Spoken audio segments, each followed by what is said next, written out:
Good morning, everyone. My name is Paul Beyer from GAI Insights, and this is our daily GenAI executive briefing where we discuss and rate top news items. Our team of AI analysts rate each article as essential, important, or optional for executives and leaders at companies and for investors. Today's briefing is sponsored by GAI Insights. So for the first one, we'll move to Ankaj, and let me mute myself.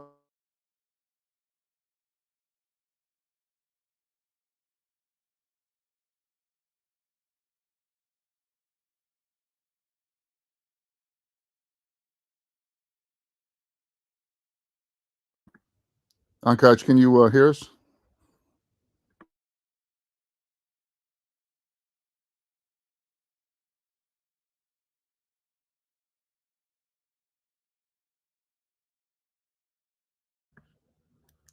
I think we're having technical problems. Ankaj, can you hear us?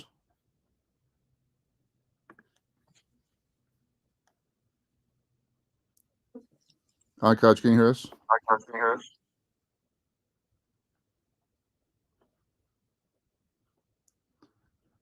No, we can't hear you, Ankaj.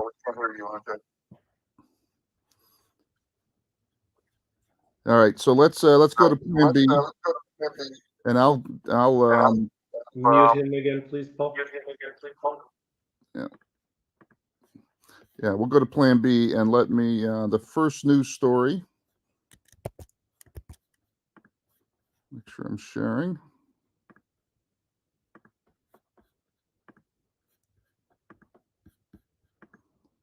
First news story is AMD releases new chips to power faster AI training. I feel like we've had this one already. This is from December 6th. They just had an event the other day, so I don't know that we've seen this for real. Maybe it was a pre-release announcement or something. But it's a common theme that we're seeing, right? Everybody is coming in and saying, "Hey, I have a chip. I can help you." And I don't know. The one that we talked last time, CoreWeave, like we have even these smaller companies, right, that are just coming into and it's like, hey, we can help you. And we're backed by all these people. So don't worry, we have your back to try to take the market from NVIDIA. Yeah. That's true. AMD is kind of a big player, though, and I think this is an announcement, but it's probably a lot more real than other chips out there or other designs. So I think this is a little bit more important, and if I could actually produce them and get them into data centers, then it should relieve some of the GPU shortage. So Yeah, I totally agree. It is important, and it's a trend, and it's a good trend. So I think we should flag it. Yep, and they claim it's more faster than the H100. So this is they're like the Avis to NVIDIA's Hertz a long time ago. So, but Avis does just fine, and it does help alleviate the shortage. By the way, there's an old saying in supply chain in Wall Street that whenever there is a shortage, there will eventually be a glut, but we are not seeing it yet. Yeah. I think another key thing, though, is that NVIDIA has the CUDA hardware software, and that's really used everywhere. And AMD has released a new version of ROCm, which is what they're kind of equivalent. So people will need to switch to that, and we'll need to make sure that works well. It's an easy switch and all that. It should be. There's tons of money behind this and tons of experience, but it is not a drop-in replacement exactly. So it's important. What am I hearing? Yes. Yeah. Okay. Yes. Great. Thank you. Important. Next one is Anthropic. Anthropic's latest tactic to stop racist AI, asking it really, really, really nicely. I love the prompt. If you keep going down, the actual how they ask the model, it's beyond nice. It's very descriptive. Hey, here are all the demographics. Oh, you passed it. It's right there. Here are all the demographics. Now do not use them. Yeah, it's really interesting again. You can it's just counterintuitive how much a tiny prompt can influence a language model with trillions of tokens and billions of parameters, but it does. Yeah. I would still rate it optional. It's really fascinating. Yeah. But what it does is reinforce that there's bias in these models, which we already know, and you need to take it into account. And But in ourselves too, right? I mean, I think this brings to light the unconscious biases that we all have that, we're not aware of. that's By right. forcing us, right, to think through, how do I put it in a prompt? So yeah, I find this fascinating. But optional, Yeah, I mean, Tanya? Optional. yeah, optional, Yeah. optional. I mean, the The thing that one- people have to remember is prediction is prejudice, right? The whole point of predicting something is That's to right. prejudge. Yeah. So and there's no universal ethics that says this is a good prejudgment and this is a bad one. That's right. In You fact, know, we're going to get to so the other it's- side of this when it's we talk tricky. about Grok in a couple of minutes. Yeah. And So I think all that is true. I think the one thing we need to also remember, though, is that these models contain a lot of information. And so the prompting is really kind of a way to program them or to find the ones to extract that information out of them the way we want it to. So the prompting is really, really important. And from that aspect, I would argue it is important. So prompt engineering as a career, right? Yeah. We're already seeing jobs being posted as as an avenue for people. It's kind of like back in the 90s when, to develop a website, oh my gosh, you got HTML skills, and all of a sudden, like a whole branch of new careers came about. I think that's what we're going to see in this. So from that side, I mean, I think learning how to do the prompting and all of that is important. And I think that's what this article is bringing up. great. So it sounds like optional. Next one is Salesforce announced a new cross-model framework. Yeah, I think they meant cross-modal, maybe it's cross-modal. It's a multimodal model.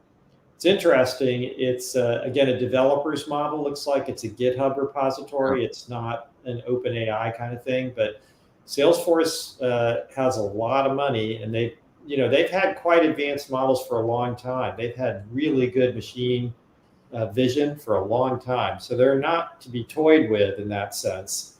But I think it's just unclear. I didn't have time to dig into the research papers beyond it, but it's clear you have to sort of download a GitHub repository to get started, which puts it in the llama camp. I'd agree. It's interesting. We actually, I think it was yesterday, passed on reviewing an article about Apple's new MLX framework. And although I think this is probably optional as well, I think it's interesting to see that's sort of where we're at in terms of the evolution of this, is people are coming out with the framework so that people can build on top of them. And I think this is more of that, but at this point it's too far ahead of what's actually coming to market to be considered important. I agree. Optional. Right. Optional. Next one is Purple Llama toward open trust and safety in a new world of generative AI. This is, who's announcing this? This is Purple. Meta. From Meta. Right. And if this is an important article from my perspective, because they're talking about two big areas. Whether they've made progress, we'll have to wait and see. But they have released things, and one is around cybersecurity, which is a big topic that few people are addressing directly right now, and they're addressing it directly. And the other is filters for processing output to identify guardrails, basically, is what we call them, to identify output you don't want from the LLMs.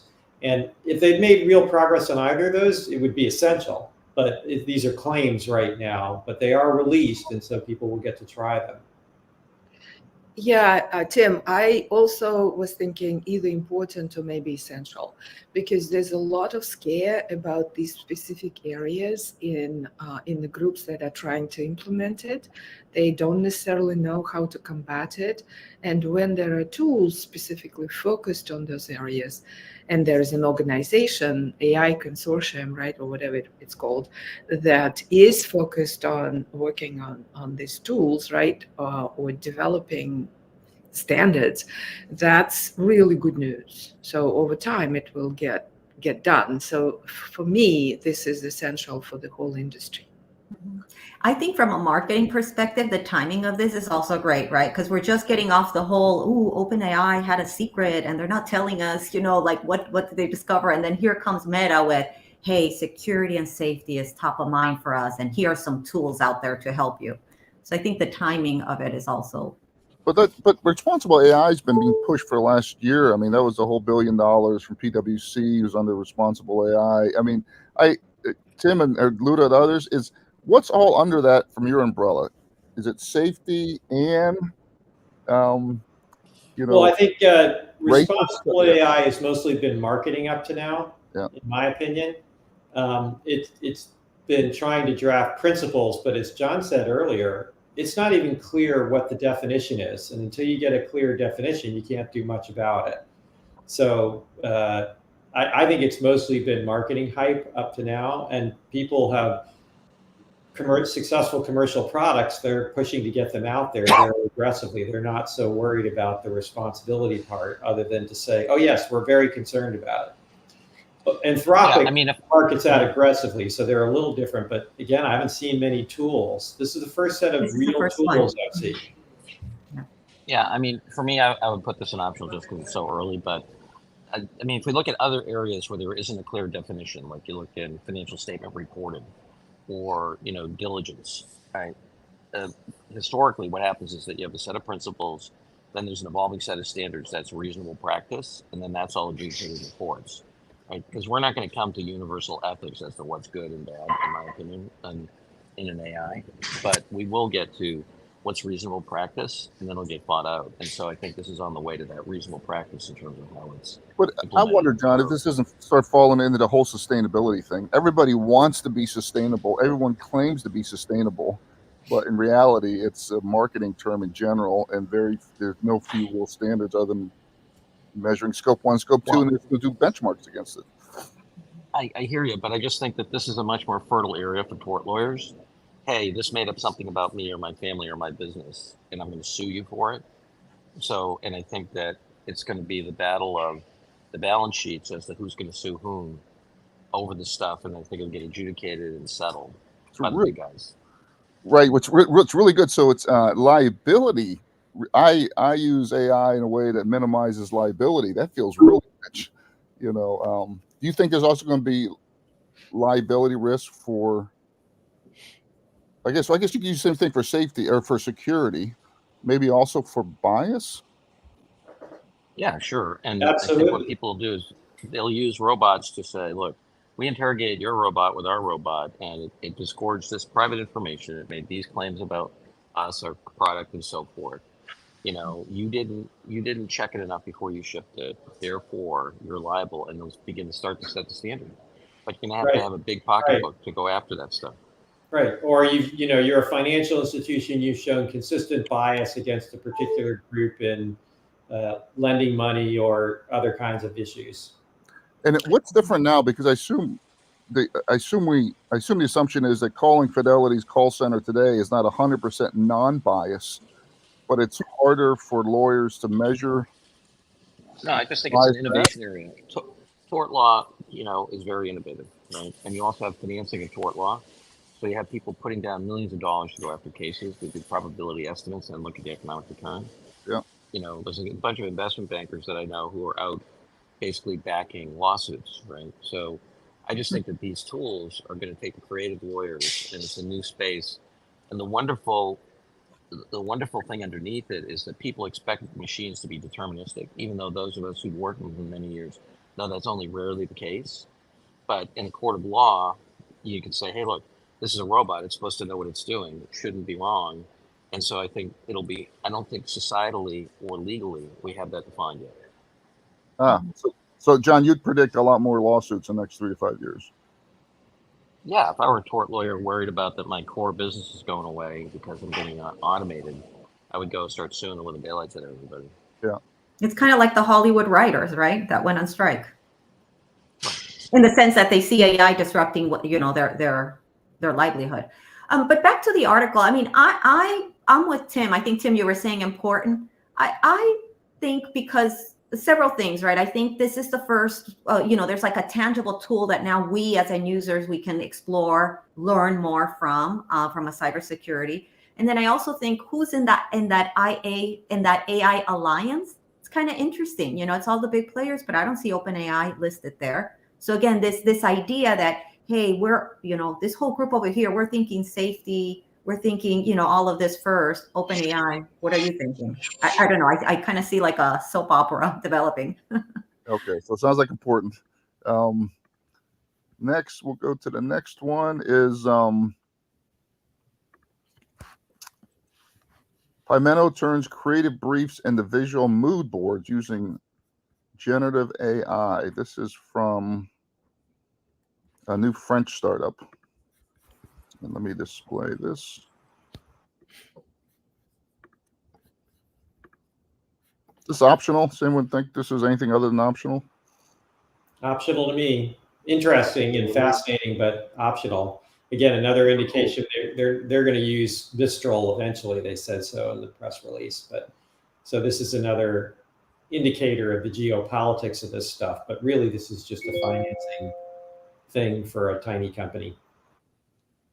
All right, we'll go to optional on that one. And the got two more. Microsoft is distancing itself from OpenAI chaos by assuring investors it'll spread its AI bets. I guess not surprising it's saying this. Is this anything other than optional as well?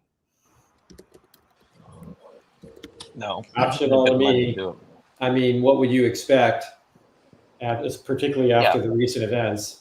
And also, again, all these players, particularly the CSPs, Microsoft, Amazon, Google, they have to play the co-opetition game because they've got tons of demand for cloud services for open source models, every model on earth. So if you go to Microsoft and say, hey, I've got Anthropic, I bet you they'll host it. No problem if the check is big enough.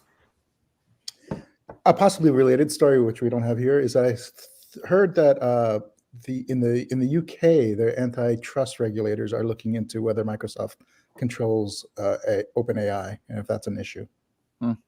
So that may be part of why they're distancing themselves.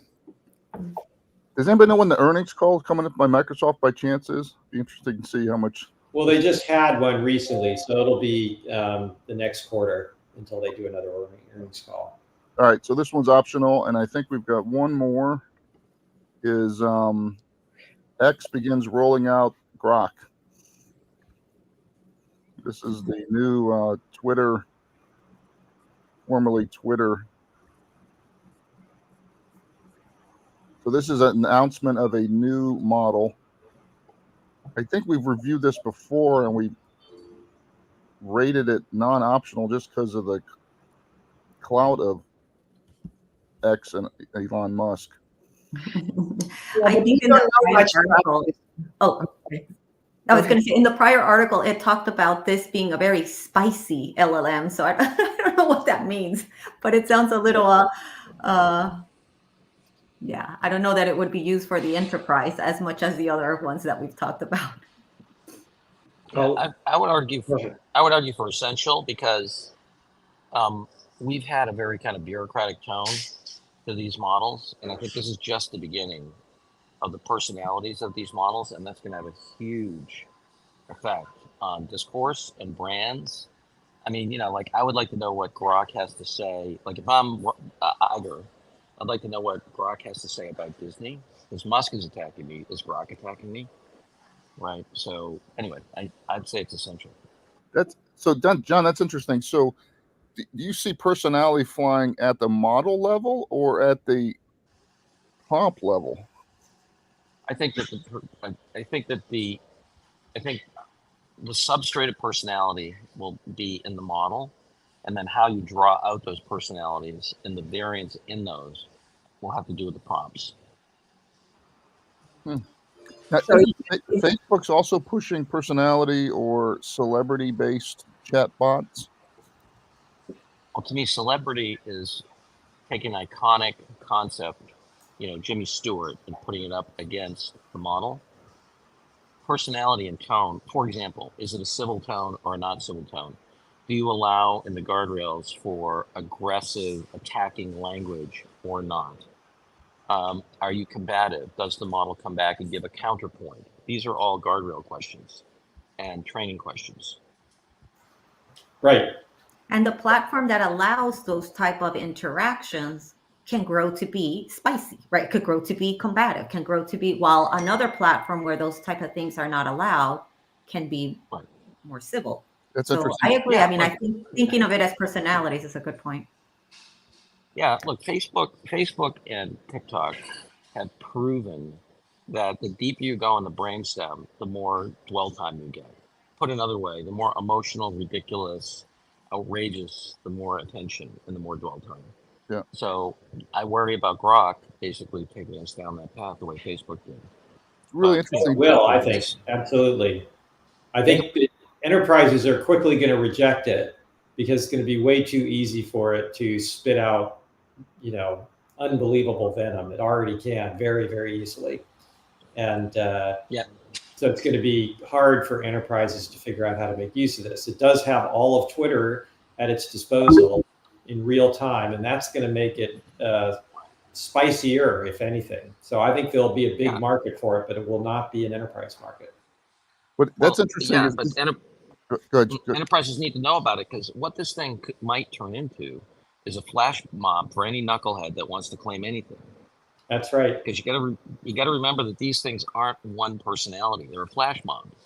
These models are flash mobs, and you can flash mob attacks, and then you get a couple people doing a flash mob amplified by the digital flash mob, and all of a sudden Bob Iger's got a much bigger problem.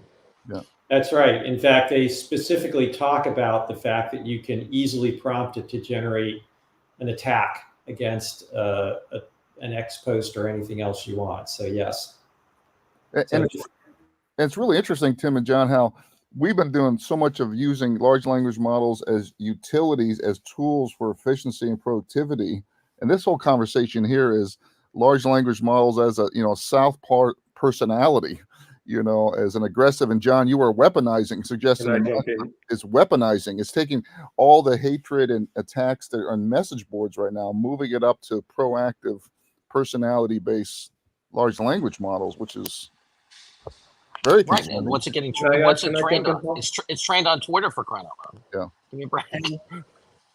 Well, and as usual, creating powerful tools without the appropriate investment in ethical use and how we manage them is dangerous, and we do that all the time. Yep. So this is a really rich conversation. So John, Paul, go ahead, Adam. Yeah, thank you. So I've been on Spaces on X today, social audio, talking to people who have access to it already. First of all, it's significant. We have to remember when XAI announced this, they literally had built it from the ground up in 2 months, right? So it's actually extraordinary and very exciting that they're going to have all of these humans now as part of this experiment. Whereas to this point, it's only been pretty much the AI tutors that they've hired around the world to work with training this thing. So I think it will even exponentially grow in utility. The spicy you're talking about is the fun mode, but that's just Elon having a bit of fun. In terms of what that means, it's modeled after the Heart of Gold, which was the AI in the Hitchhiker's Guide to the Galaxy. And it will be a bit of fun, and I'm sure people are having fun with it, but the real business application here is that X.com is going to be an everything app, and people are going to conduct business on it. He's trying to eat Facebook, he's trying to eat Twitter, Instagram, eBay, Amazon, right? He's trying to have everyone do everything on this app, and to have an AI where you can ask things like, I'm trying to monetize myself. Which of my posts have been, the highest performing, and how can I make new posts like these? Like when people basically have an AI that's feeding off this algorithm and helping them get ahead in this monetization strategy, it's going to be a very powerful and valuable tool. And it's a compelling argument for the Plus subscription, which is, I think, what he's really trying to drive with it at this point. Yeah. So really rich conversation. Sounds like it's essential, at least for executives, understand. Adam, I want to go back. So if this thing was trained in 2 months, but it's a Heart of Gold, why couldn't I, as a rebel, train another model called Take Down Big Brands that's part of the Because platform, you didn't spend $350 million on H100s. Like they did that, and the next day they announced they were starting an AI company. Yeah, that's why. But if I'm Russia or China, I want to do a bot that's take down or politically divide America even more. My argument is it's already there. I don't believe, Adam, they'll be able to control it. This will be a weaponized vehicle, and it will get used that way. So, Tim, is it inevitable then that we're going to be looking at a horrifically Wild West Mad Max internet 3 years from now, where 95% of the content's driven by warring large language models? I think that is quite probable. I think there will be an arms race, and the arms race will be amongst the robots. Yeah, the main difference is going to be from what we've experienced to date, right? To date, I mean, we have the same thing. The media feeds us what they want us to think, right? But there's a separation between that content and automatically kicking off a process. Today, that's the problem, is like they're feeding us and the process automatically can be triggered to do whatever.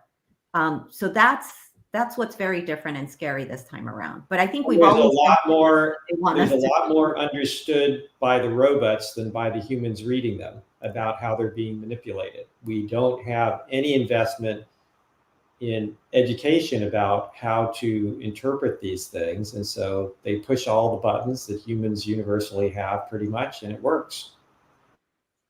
Julio, where are you on this? Are we marching towards an inevitable Mad Max world here? It's hard to see how we're not, given this conversation. Paul, I'm usually the most nihilistic person on a call, but I think you're kind of beating me here today. Well, the thing that's resonating with me was I was at AOL years ago, and the big thing about AOL was that it was all about the message boards. But the number one thing is they could not control the message board negativity way back in 1995. Yeah. They would hire hundreds of moderators, and they couldn't keep under control. And that trend just on a message board has always consistent. And so many people don't have message boards now is because of this here. This is just that on steroids, So and I remember being back at AOL, we would advise big brands not to have a message board because there was brand risk. And that was a dinky little world back in AOL 20 some years ago here. So this is just this on steroids. And it's yes. That's still a problem today. With any system that has comments, like YouTube comments and stuff, people keep them on just to increase engagement because that's how YouTube monetizes. That's how you get monetized on YouTube. That's right. But, YouTube comments are, a couple are useful, and then like a vast majority of them are crap. Especially if you're trying to look at something that's like financial related, real economic information. Everybody goes in there trying to sell whatever crazy scheme they have. So I think that's a real problem with everything, every kind of. That's still a big problem with any kind of comment. That's right. And the real challenge here, if you take something that most people understand, which is political messages, is it's already fairly easy to start a conspiracy theory. You get 10 people and they just start spreading it around. Now we've seen already in several elections, the simpler robots can do this at 10,000 people start spreading it around. And now you're going to have ones that can generate conspiracy theories by themselves and immediately have 1 million posts. And those 1 million post Tims can easily go to Reddit, Twitter, Facebook. Already we're using this tool that's with no click goes to 3 different video. And if that happens, Elon Musk makes money because they sell more. As the point was taken, it's dwell time, and that will actually cause people to spend longer at it, and that's how they make money. The only hope here is that people need to stay on Twitter. And that's not a given. I think a lot of people are leaving Twitter. And then having it automatically post to Reddit or Facebook or whatever, those companies would also need to take the same type of stance that Elon's taking about letting people, like this quote unquote free speech stance, whatever. If they try to moderate it, then they might be able to control it a little bit. The question is moderating it in their best interest, financially to a degree, probably, but not completely. So that's always that's actually where I think we'll end up going down that road, where some things will be moderated, but not too much. Well, but Julio, does that mean another, we're- well, another. Go ahead. Go ahead. Sorry. Go ahead, John. No, you had to follow up with Julio.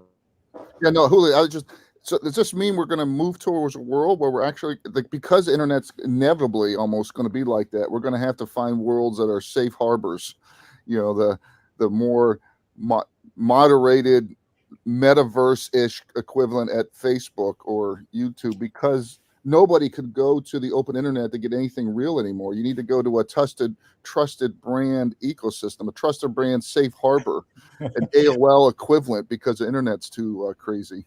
That's an interesting idea. Yeah. And trusted brand would be like the positive way of saying it. I would also say you'd find your own echo chamber that you like, and then that's where you live. And I think that's probably what's going to happen. Whether you think that's a conspiracy echo chamber, where you think it's a quote unquote science echo chamber, it's still kind of its own little isolated environment. So yeah, I think so. I mean, if you look at the social critics like Noam Chomsky, right, and his idea of manufacturing consent, if you think of it this way, it's going to be different for the powerful to manufacture consent. The thing that scares me about, and so this could be an incredibly liberating and democratizing force, except that the people who own these platforms can do whatever they want with them. So when Musk went to Netanyahu, he said he would work with the Israeli government to shut down Starlink when the Israelis wanted him to. So the fact that you have these massive corporations that can basically take any voice and shut it off means that it's not going to be democratizing. So that's the scary part for me. So they can allow anything they want and shut off anything they want. And John, why isn't that inevitable?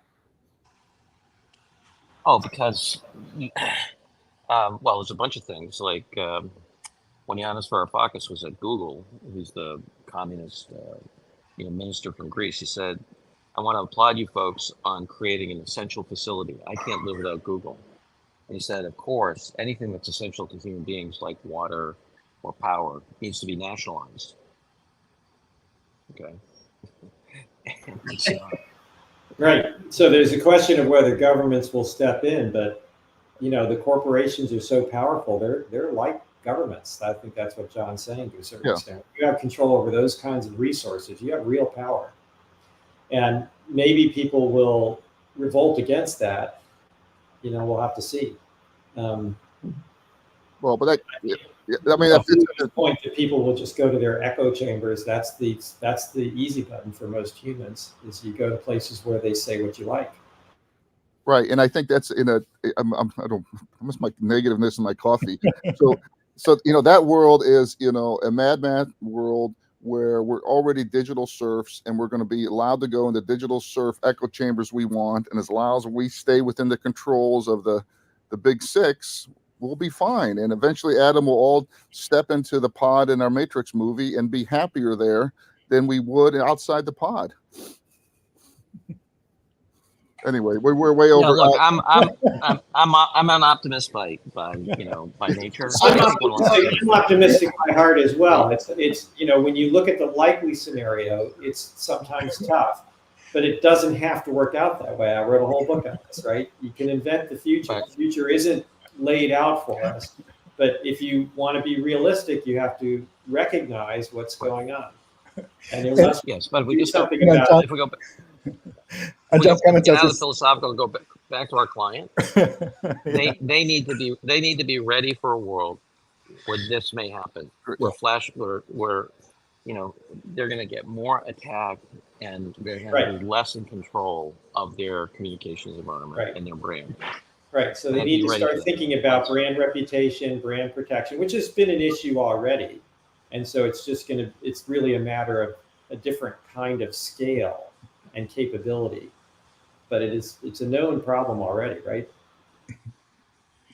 Sorry, Julio. I was Julio, talking go ahead, Julio.